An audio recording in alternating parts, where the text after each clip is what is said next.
இட்லி அரிசி கடையில் வாங்காமல் ரேஷன் அரிசியிலேயே பஞ்சு போல் சாஃப்டான இட்லி வேணுமா அப்படின்னா இந்த வீடியோ உங்களுக்கு தான். வாங்க வீடியோக்குள்ளே போகலாம். இட்லி மாவு ஊற வைக்கிறதுக்கு 3/4 கிளாஸ் ரேஷன் பச்சரிசி எடுத்திருக்கேன். 4 கிளாஸ் ரேஷன் புழுங்கலரிசி எடுத்திருக்கேன். நான் இந்த படியில் தாங்க எப்போவுமே மெஷர்மெண்ட் எடுப்பேன். நீங்கள் எந்த கிளாஸ் யூஸ் பண்ணுறீங்களோ அதே கிளாஸில் சேம் மெஷர்மெண்ட்டுக்கு எடுத்துக்கோங்க. எங்கள் வீட்டில் இப்போ 6 பேர் இருக்கோம். இந்த அளவு மெஷர்மெண்ட் உங்களுக்கு கண்டிப்பாக 3 வேளைக்கு சரியாக போகும். அரிசி மெஷர்மெண்ட் முடிஞ்சது. அடுத்தது உளுந்து எடுத்துக்கலாம். நல்ல உபரி வர்ற உளுந்தாக இருந்தால் உங்களுக்கு 3/4 கிளாஸ் போதும் இந்த மெஷர்மெண்ட்டுக்கு. என்னோடய உளுந்து லாஸ்ட் டைம் போடும்போது கொஞ்சம் மாவு உபரி கம்மியாக இருந்ததுனால நான் 1 கிளாஸ் போட்டுக்கிட்டேன். நீங்கள் உங்கள் உளுந்துக்கு ஏற்ற மாதிரி மெஷர்மெண்ட் போட்டுக்கோங்க. உளுந்து கூட 1 ஸ்பூன் வெந்தயம் சேர்த்து ஊற வச்சுக்கலாம். ரேஷன் அரிசியில் எத்தனையோ தடவை இட்லி ட்ரை பண்ணிட்டேன். ஒரு டைம் கூட எனக்கு சரியாக வந்ததில்லை. பிசு பிசுன்னு ஆகிடும், ஸ்மெல் வரும், வீட்டில் யாருமே சாப்பிட மாட்டாங்க. இதனாலேயே கடையில் அரிசி வாங்கி இட்லி செஞ்சிட்டு இருந்தேன். கடைசியாக ரேஷன் அரிசியில் பர்ஃபெக்டான இட்லி செய்ய கற்றுக்கிட்டேன். இந்த மெத்தடில் செய்யும்போது பிசுபிசுப்பு இல்லை, அந்த ஸ்மெல் இல்லை. ரேஷன் அரிசியோட ஸ்மெல்லுன்றது சுத்தமாக கிடையவே கிடையாது.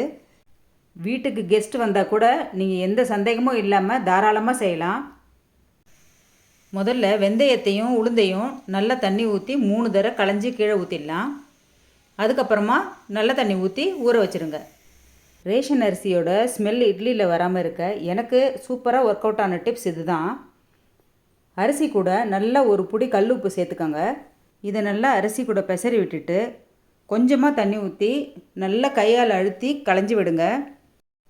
இந்த மாதிரி நல்லா களைஞ்சி கழுவும் போது நம்மளுக்கு அந்த பூச்சி வாசனை, ரேஷன் அரிசியோட வாசனை இதெல்லாம் நல்லாவே போயிடுது. நீங்களே சொன்னாலொழிய இது ரேஷன் அரிசி இட்லின்னு யாரும் கண்டுபிடிக்க மாட்டாங்க.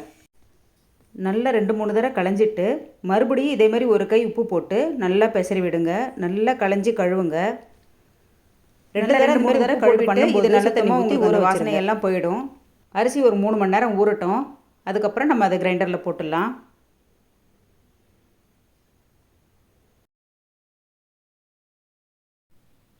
அரிசி உளுந்து ஊற வச்சு 3 மணி நேரம் ஆகிட்டு ஃபஸ்ட்டு நான் உளுந்து போடுறேன். இட்லி சாஃப்டாக வர்றது உளுந்து அரைக்கிற விதத்தில் தாங்க இருக்குது. உளுந்து அரைக்கும்போது ஒரேடியாக தண்ணி சேர்க்கக்கூடாது. கொஞ்சம் கொஞ்சமாக தெளித்து விட்டு தான் அரைக்கணும். கொஞ்சம் கொஞ்சமாக நம்ம தெளித்து அரைக்கும்போது உபரி நிறைய கிடைக்கும்.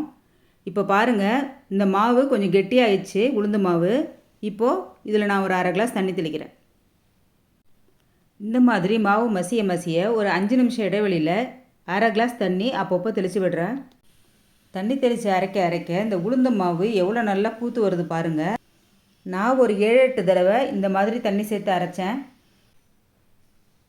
மாவு நல்லா மசிஞ்சு என்னோடய கிரைண்டரில் 3/4 வாசிக்கு வந்துருச்சு. இப்போ நான் அதை எடுத்துடுறேன் தனியாக. இப்போ மாவு காட்டுறேன் பாருங்கள், எந்த அளவுக்கு சாஃப்டாக இருக்குது பாருங்கள் மாவு. மாவில் சரியாக தண்ணி தெளிக்காமல் விட்டோம்னா இந்த அளவுக்கு வெள்ளையாக உளுந்து வராது. சரியாக அரைக்கலைன்னா உளுந்தோட கலரே கொஞ்சம் லைட் எல்லோவாக ஆகிடும். இட்லியோட கலரும் ஆட்டோமேட்டிக்காக அந்த கலருக்கு வந்துடும்.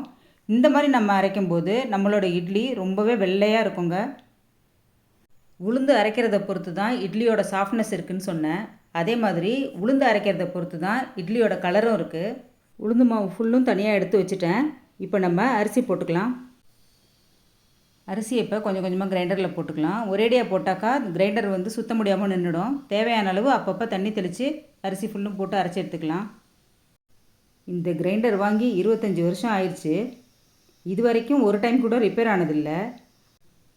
2 லிட்டர் கெப்பாசிட்டி தான். ஆனால் இதோட ட்ரம்மு ரொம்ப பெருசாக இருக்கும். அதேமாதிரி கல்லும் ரொம்ப பெருசு. இதே கெப்பாசிட்டியில் இப்போ வர கிரைண்டர்லாம் பார்த்திங்கன்னா ரொம்ப சின்னதாக இருக்குது. அதே மாதிரி கல்லும் இதில் பாதி சைஸ் தான் இருக்குது. அதனாலேயே மனசு வராமல் நான் இன்னும் மாற்றாமல் இருக்கேன். அவ்வளோ அருமையாக இருக்குங்க இந்த கிரைண்டர். அரிசி மாவு அரைக்கும்போது இடையிடையே கொஞ்சம் தண்ணி விடுங்க. மாவு நல்லா மசிஞ்சிருச்சு. இப்போ இதை நம்ம பாத்திரத்தில் மாற்றிக்கலாம். இப்போ மாவு கூட தேவையான அளவு உப்பு சேர்த்து நல்லா கலந்து விட்டுருங்க. சில பேர் அதிகம் புளிச்சு போயிடணும் உப்பு போடாமல் கலந்து வைப்பாங்க. இட்லி செய்கிற நேரத்துக்கு உப்பு போட்டு கலந்துக்குவாங்க. நான் தேவையான அளவு உப்பு சேர்த்து இப்போயே கலந்து வச்சுட்டேன். அரிசி மாவும் உளுந்து மாவும் ஒன்றா சேர்கிற மாதிரி நல்லா அடியிலேருந்து மேலே வரைக்கும் மாவை கலந்து விடணும். ரொம்ப அடித்து கலக்கக்கூடாது. ரொம்ப அடித்து நம்ம கலந்தோம் அப்படின்னாக்கா மாவு நீர்த்து போயிடும். அதனால் ரொம்ப மெதுவாக அதே நேரம் நல்லா மாவு மிக்ஸ் ஆகிற மாதிரி கலக்கணும். நல்லா கலந்துட்டு இந்த மாதிரி ஓரம்லாம் வழித்து விட்டுட்டு இதை மூடி வச்சிடலாம். 6லேருந்து 7 மணி நேரம் வரைக்கும் இந்த மாவு புளிக்கட்டும். 7 மணி நேரத்துக்கு அப்புறம் மாவு பாருங்கள் எவ்வளோ சூப்பராக வந்திருக்கு பாருங்கள். இப்போ நம்ம இட்லி ஊற்றிடலாம். இட்லி தட்டில் துணி போட்டு நான் இட்லி ஊற்றுறேன்.